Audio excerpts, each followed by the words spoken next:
Hello भाइयों, मैं हूं अरुण पवार और आज वैगनार के अंदर है, वैगनार 2019 के अंदर। इसके कुछ फैक्ट्स के बारे में आज बात करेंगे। इसकी हिस्ट्री क्या रही। 20 साल फिलहाल इस गाड़ी को हो चुके हैं। 2019 में मैं ये वीडियो बना रहा हूँ। स्टार्ट कर लेता हूँ भाई, वीडियो चलते चलते इस वीडियो को बनाऊंगा। मज़ा ही इतना आता है इस गाड़ी को चलाने में।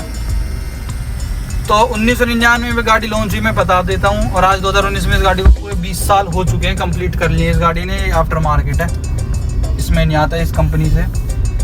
20 साल, 7 मॉडल और 3 जनरेशन वैगनार अपने पूरे कर चुकी है इंडियन मार्केट में। 1999 में वैगनार ओजी करके लॉन्च हुई थी, सेंट्रो को टफ कंपटीशन देने के लिए। सेंट्रो इससे पहले लॉन्च हो गई थी, तो इसको सेंट्रो को एक कंपटीशन देना था, इसलिए मारुति ने इसको उतारा था इंडियन मार्केट में।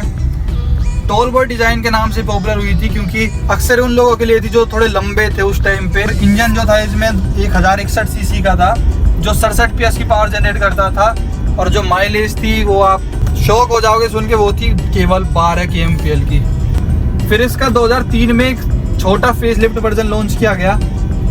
उसमें थोड़ा बहुत क्रोम का वर्क था आगे ग्रिल पे, और बम्पर था जो वो बॉडी कलर का आने लगा था। तो 2003 में भाई मतलब बहुत बड़ी चीज़ थी उस वक्त पे। वाह भाई बहुत लूटी थी। जब ये गाड़ी लॉन्च हुई थी मैं उस टाइम पे पैदा भी नहीं हुआ था। तो 2003 में जब मैं 3 साल का हो गया, तब इस गाड़ी में बॉडी कलर बम्पर आ गया था। तो वाह भाई लूट ली मारुति ने इस काम पे भी। इसके बाद 2006 में इसका मेजर फेस लिफ्ट आया था, जिसके अंदर LPG गैस का ऑप्शन था।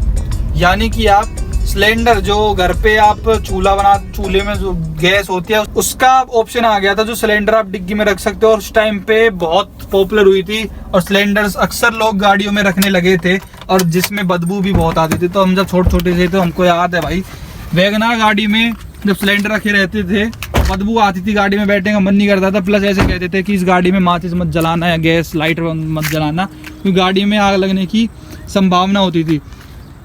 तो LPG के साथ कंपनी क्लेम करती थी 14 kg के हिसाब से करती थी। 2006 वाला जो इसका फेस लिफ्ट आया था, उसमें हेडलैम्प्स और जो ग्रिल वगैरह थी उनको पूरी तरह से चेंज कर दिया गया था।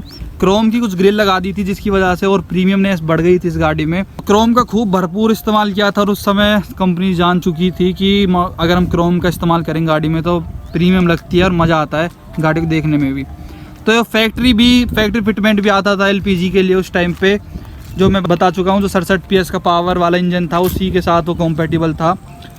तो 2006 वाली जो वैगनार थी वो 2010 तक चली। 2010 तक उसने खूब बिक्री करी, और आज भी इंडियन रोड्स पे वो दौड़ती हुई दिख जाती है हमको, वो वाली वैगनार जो फेस लिफ्ट था। उसके बाद इसका 2010 में आया था second generation WagonR, the blue eyed boy करके इसका जो फेस लिफ्ट वर्जन था। 3.28 लाख रुपये से शुरू होकर 3.81 लाख तक शोरूम पड़ जाता था।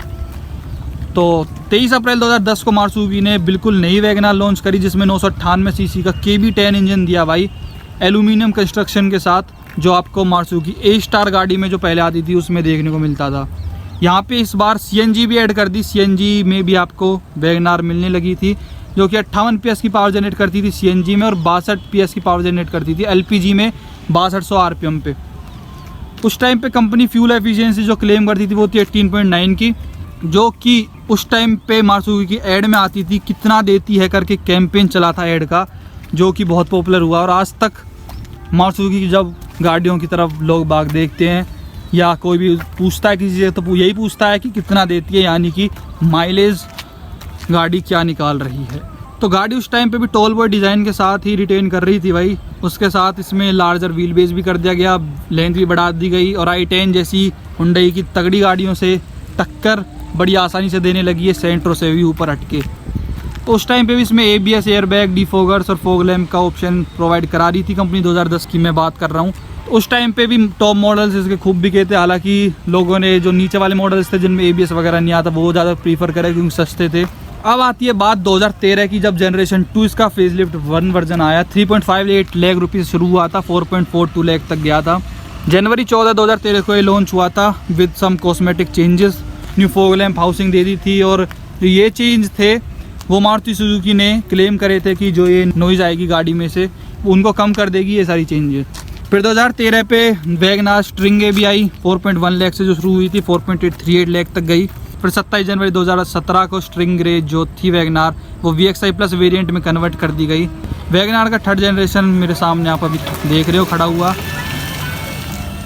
इसकी कीमत शुरू होती है 4.19 लाख से और जाती है 5.69 लाख तक। 611 की ऑन रोड पड़ती है, टॉप मॉडल। तो बिल्कुल नया प्लेटफॉर्म, हाईटेक प्लेटफॉर्म, नया इंजन, बहुत सारे फीचर, नया स्टीरियो, सारी चीज़ें इसमें अब की बार मारुति ने नहीं कर दी। कुछ लोगों को इसका डिज़ाइन पसंद आया, कुछ को नहीं आया, क्योंकि इस बार बहुत मेजर चेंज कर दिया डिज़ाइन के मामले में मारुति ने। 1999 से जो आपको वैगन आर का मॉडल मिलता था वो ऑलमोस्ट सिमिलर सा ही था, बस थोड़े बहुत चेंजेस करते थे हेडलाइट में, ग्रिल में। लेकिन जो 2019 में आया बिल्कुल ही चेंज कर दिया। तो ये थी भाई वैगन आर की पूरी स्टोरी, कहाँ से जन्मी, कब बड़ी हुई, क्या क्या इसमें बदलाव आए, ये सारी चीज़ें। अगर आपको वीडियो पसंद आई हो तो लाइक कर देना और उन पवार के चैनल को सब्सक्राइब कर लेना। ऐसी दूसरी अगर गाड़ीज़ की हिस्ट्री आपको, कार्स की हिस्ट्री आपको जाननी है तो नीचे कमेंट्स आपके लिए खुले कमेंट सेक्शन, उसमें आप बता सकते हो। वीडियो देखने के लिए आपका धन्यवाद। पसंद यू सो मच।